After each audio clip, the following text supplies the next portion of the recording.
Hello viewers, welcome to Hemadri kitchen. Hemadri ಕಿಚನ್ನಲ್ಲಿ ಇವತ್ತು ನಾನು ಹುರುಳಿಕಾಳು ರಸಮ್ ಜೊತೆ ಬಂದಿದ್ದೀನಿ. ಹುರುಳಿಕಾಳು ಒಂದು ಉತ್ತಮ ಆಹಾರ. ಇದು ಚಳಿಗಾಲದ ರೆಸಿಪಿ. ಚಳಿಗಾಲದಲ್ಲಿ ಕೆಮ್ಮು, ನೆಗಡಿ, ಶೀತ ಇದೆಲ್ಲ ಸರ್ವೇ ಸಾಮಾನ್ಯ ಅಲ್ವಾ. ಇದಕ್ಕೆಲ್ಲ ಒಂದು ಮನೆ ಮದ್ದು ಅಂದರೆ ಹುರುಳಿಕಾಳು ರಸಮ್. ಬಾಯಿ ರುಚಿ ಇಲ್ಲ, ಟೇಸ್ಟೇ ಸಿಗ್ತಿಲ್ಲ ಅಂದಾಗ ನೀವು ಈ ರೀತಿ ರಸಮ್ ಮಾಡ್ಕೊಳ್ಳಿ. ರುಚಿಯಂತೂ ಅದ್ಭುತವಾಗಿರುತ್ತೆ. ಅಷ್ಟೇ ಅಲ್ಲ, ಆರೋಗ್ಯಕ್ಕೂ ತುಂಬ ಒಳ್ಳೆಯದು. ಹಾಗಿದ್ರೆ ಇನ್ಯಾಕೆ ತಡ, ಬನ್ನಿ ಹುರುಳಿಕಾಳು ರಸಮ್ ಮಾಡೋಣ. ಹುರುಳಿಕಾಳು ರಸಮ್ ಮಾಡೋದಕ್ಕೆ ನಾನಿಲ್ಲಿ 1 ಕಪ್ಪು ಹುರುಳಿಕಾಳು ತಗೊಂಡಿದ್ದೀನಿ. ಅದನ್ನು ಲೋ ಫ್ಲೇಮಲ್ಲಿ ಚೆನ್ನಾಗಿ ಫ್ರೈ ಮಾಡ್ಕೊಳ್ಬೇಕು. ಅದು ಚಿಟಪಟ ಅಂತ ಸೌಂಡ್ ಬರಬೇಕು. ಫ್ಲೇಮ್ ಜಾಸ್ತಿ ಆದರೆ ಹುರುಳಿಕಾಳು ಸೀದೋಗುತ್ತೆ. ನಿಧಾನ ಉರಿಯಲ್ಲಿ ನಿಧಾನವಾಗಿ ನಾವು ಫ್ರೈ ಮಾಡ್ಕೊಳ್ಬೇಕು. ಈಗ ಅದೇ ಪ್ಯಾನ್ನಲ್ಲಿ 1 ಸ್ಪೂನು ಜೀರಿಗೆ ಹಾಕ್ಕೊಳ್ತಾ ಇದ್ದೀನಿ. ಜೀರಿಗೆ ಚಟಪಟ ಅನ್ನೋವರೆಗೂ ಫ್ರೈ ಮಾಡ್ಕೊಳ್ಬೇಕು. ಅದರ ಜೊತೆಗೆ 1 ಸ್ಪೂನ್ ಧನಿಯಾ ಕಾಳು ಹಾಕ್ಕೊಂಡಿದ್ದೀನಿ. ಅದನ್ನು ಜೊತೆಗೆ ಫ್ರೈ ಮಾಡ್ತಾಯಿದ್ದೀನಿ. ಹಾಗೆ 1 ಸ್ಪೂನು ಮೆಣಸು ಎಲ್ಲ ಸೇರಿಸ್ಕೊಂಡು ಚೆನ್ನಾಗಿ ಫ್ರೈ ಮಾಡ್ಕೊಳ್ಬೇಕು. ಫ್ಲೇಮು ಕಡಿಮೆನೇ ಇರಬೇಕು. ಅದರ ಜೊತೆಗೆ ಒಂದು 3-4 ಬ್ಯಾಡಗಿ ಮೆಣಸಿನ್ಕಾಯಿ ಹಾಕ್ಕೊಳ್ತಾ ಇದ್ದೀನಿ. ನಾವು ಖಾರಕ್ಕಿಲ್ಲಿ ಮೆಣಸನ್ನೇ ಯೂಸ್ ಮಾಡೋದು. ಪೆಪ್ಪರ್ ಇದ್ದರೆ ಸಾಕು. ಬ್ಯಾಡಗಿ ಮೆಣಸಿನ್ಕಾಯಿ ರುಚಿಗಷ್ಟೇ ಉಪಯೋಗಿಸ್ಕೊಳ್ತಾ ಇದ್ದೀನಿ.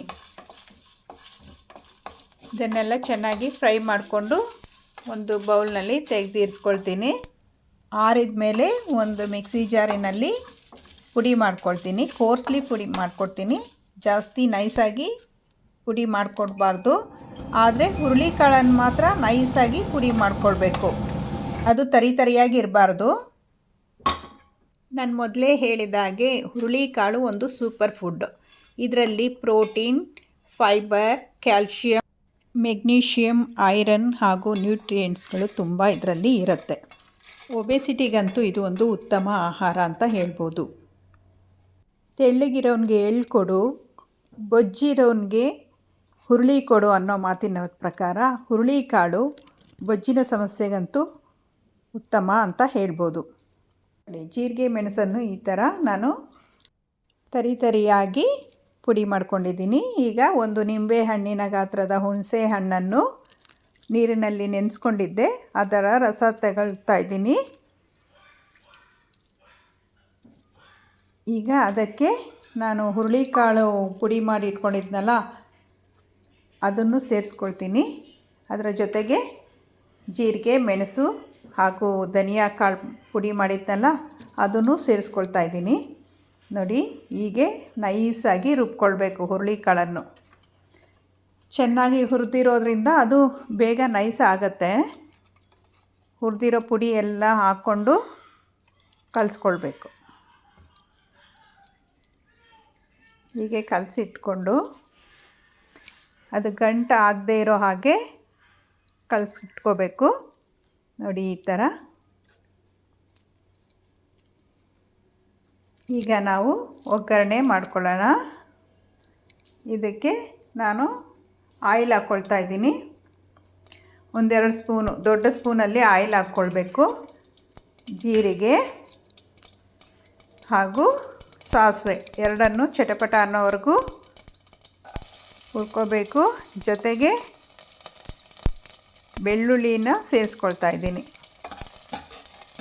ಬೆಳ್ಳುಳ್ಳಿ ಎಲ್ಲ ಚೆನ್ನಾಗಿ ಫ್ರೈ ಆದಮೇಲೆ ಕರಿಬೇವಿನ ಸೊಪ್ಪು ಹಾಕ್ಕೊಳ್ತೀನಿ.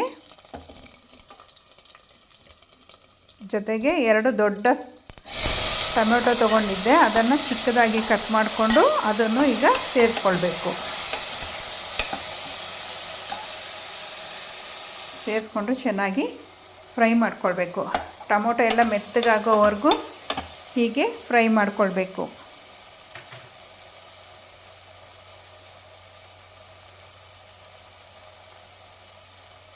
ಟೊಮೊಟೊ ಎಲ್ಲ ಮೆತ್ತಗಾದ ಮೇಲೆ ಕರಿಬೇವಿನ ಸೊಪ್ಪು ಹಾಕ್ಕೊಳ್ತಾ ಇದ್ದೀನಿ.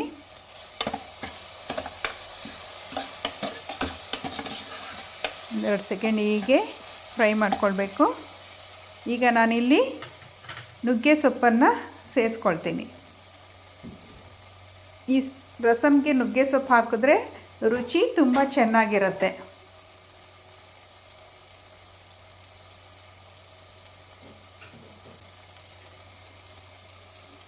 ನೋಡಿ, 1 ಹಿಡಿ ನುಗ್ಗೆ ಸೊಪ್ಪು ಚೆನ್ನಾಗಿ ತೊಳೆದು ಇಟ್ಕೊಂಡಿದ್ದೆ, ಅದನ್ನೀಗ ಸೇರಿಸ್ಕೊಳ್ತಾ ಇದ್ದೀನಿ.